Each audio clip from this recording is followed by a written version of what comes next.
आज पूरा देश कह रहा है, कांग्रेस ने जिस बोझ को बढ़ाया था, भाजपा ने उससे राहत दी। कांग्रेस ने श्रद्धेय अटल जी के जिस सपने को नकारा, भाजपा ने उसे साकार किया। वर्ष 2025 में स्वतंत्रता दिवस के अवसर पर लाल किला के प्राचीर से देश की जनता से वादा किए थे कि इस जीएसटी में रिफॉर्म लाएंगे और मात्र 20 दिनों में रिफॉर्म लाकर उन्होंने दिखा दिया। हमारे देश के यशस्वी प्रधानमंत्री जो बोलते हैं उसको करके छोड़ते हैं। भारत को आत्मनिर्भर बनाने के लिए नेक्स्ट जनरेशन रिफॉर्म करना बहुत जरूरी है। नवरात्रि के इस प्रथम दिवस पर जीएसटी का जो एक रिफॉर्म वर्जन है, नेक्स्ट जनरेशन रिफॉर्म किया हुआ, वो लागू हो जाएगा। हमारे नौजवानों को ज्यादा रोजगार मिले, जो छोटे मोटे बिजनेस में हैं उनको आसानी हो, ये भी सुनिश्चित किया गया। हमारे जो ऐसे सेक्टर हैं जिसमें सबसे ज्यादा लेबर लगती है, उनको जीएसटी की कम दरों से बहुत बड़ा सहारा मिलने वाला। टेक्सटाइल हो, हैंडीक्राफ्ट हो, लेदर हो, इसमें काम करने वाले साथी, इस बिजनेस से जुड़े साथियों को बड़ी मदद मिली। इसके साथ साथ कपड़ों और जूतों की कीमतों में भी बहुत कमी आने वाली। हमारे स्टार्टअप्स, एमएसएमई, छोटे व्यापारी, कारोबारियों के लिए टैक्स तो कम हुआ ही है, साथ ही कुछ प्रक्रियाओं को भी सरल किया गया। मोदी सरकार ने जटिलता हटाई और जनता की जेब को राहत दी। पहले देश की कर प्रणाली आम आदमी की जेब पर बोझ थी, यह व्यापारियों के लिए जटिलता का जाल थी। हर राज्य में अलग अलग टैक्स की दरें, यही कांग्रेस के कर व्यवस्था की पहचान थी। कांग्रेस की कुशासित सरकार ने वर्षों तक इस बोझ को बढ़ाया, लेकिन कोई ठोस सुधार करने का साहस नहीं दिखाया।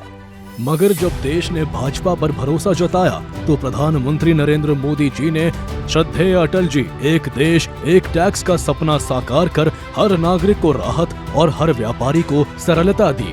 पहले देश की कर प्रणाली आम जनता और व्यापारियों के लिए जटिलता का जाल थी। हर राज्य अपनी अपनी दरें लगाता था, राज्य प्रवेश कर और अलग अलग शुल्क वसूलता था। कर रिटर्न, ऑडिट और जुर्माने में कोई समानता नहीं थी। कमजोर इनपुट टैक्स क्रेडिट ने कर चोरी और दुरुपयोग को बढ़ावा दिया। सेवा कर और वैट जैसे करों का दोहरा कराधान आम जनता की जेब पर भारी पड़ता था। कांग्रेस के दौर में ना तो कर प्रणाली पारदर्शी थी और ना ही जनता को राहत देने की कोई मंशा थी। लेकिन भारतीय जनता पार्टी की सरकार ने इस तस्वीर को बदल दिया। सन 2000 में श्रद्धेय अटल बिहारी वाजपेयी जी ने एक देश एक टैक्स की परिकल्पना रखी और राज्य वित्त मंत्रियों की समिति बनाई, परंतु कांग्रेस की सरकारों ने इस दिशा में कोई गंभीर कदम नहीं उठाया।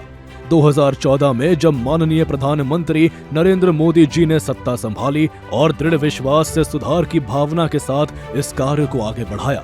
गंगानगर से लेकर के ईटानगर तक, लेह से लेकर के लक्षद्वीप तक, वन नेशन वन टैक्स, ये सपना हमारा साकार होके रहेगा। देश एक नई व्यवस्था के और चल पड़ेगा। 125 करोड़ देशवासी इस ऐतिहासिक घटना के साक्षी हैं। जीएसटी की ये प्रक्रिया अर्थव्यवस्था के दायरे तक सीमित है, ऐसा मैं नहीं मानता। जिस व्यवस्था को हमने विकसित किया है, यह किसी एक दल की सिद्धि नहीं, ये हम सबकी साझी विरासत है कि आज ये जीएसटी को हम साकार रूप में देख सकते हैं। राज्यों से संवाद और सहमति बनाते हुए 2016 में 101वां संविधान संशोधन पारित हुआ और फिर 1 जुलाई 2017 की ऐतिहासिक मध्यरात्रि में प्रधानमंत्री मोदी जी ने पूरे देश में जीएसटी लागू किया। यह केवल एक टैक्स सुधार नहीं, बल्कि सरदार पटेल के एक भारत के स्वप्न को आर्थिक रूप में साकार करने की दिशा में मील का पत्थर सिद्ध हुआ। आम जनता पर थोपी गई 17 प्रकार की करों और 13 उपकरों को समाप्त कर जीएसटी जैसी एकीकृत कर प्रणाली बनाई गई।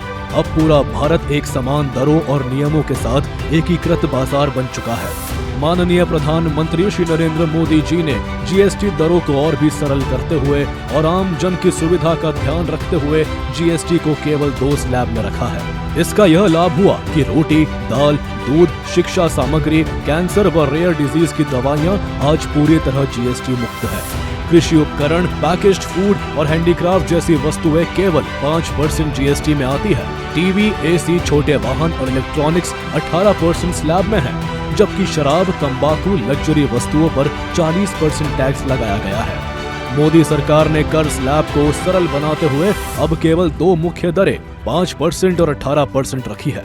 यह हर परिवार, हर व्यापारी और हर नागरिक के लिए बड़ी राहत है। इन सुधारों से अब किसानों को सस्ते कृषि उपकरण मिलेंगे, गृहिणियों को दैनिक जरूरत की वस्तुएं कम दाम में उपलब्ध होंगी, व्यापारियों को सरल टैक्स व्यवस्था मिलेगी और मध्यम वर्ग को सस्ती सेवाएं व सामान मिलेगा।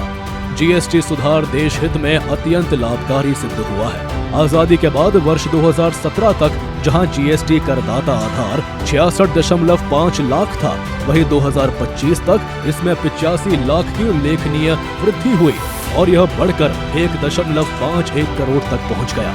आयकर रिटर्न फाइल करने वालों की संख्या 3.8 करोड़ से बढ़कर 8 करोड़ तक पहुंच गई। वित्त वर्ष 2024-25 में सकल जीएसटी संग्रह 22.08 लाख करोड़ रुपए रहा, जो केवल 4 वर्षों में दोगुना हुआ है।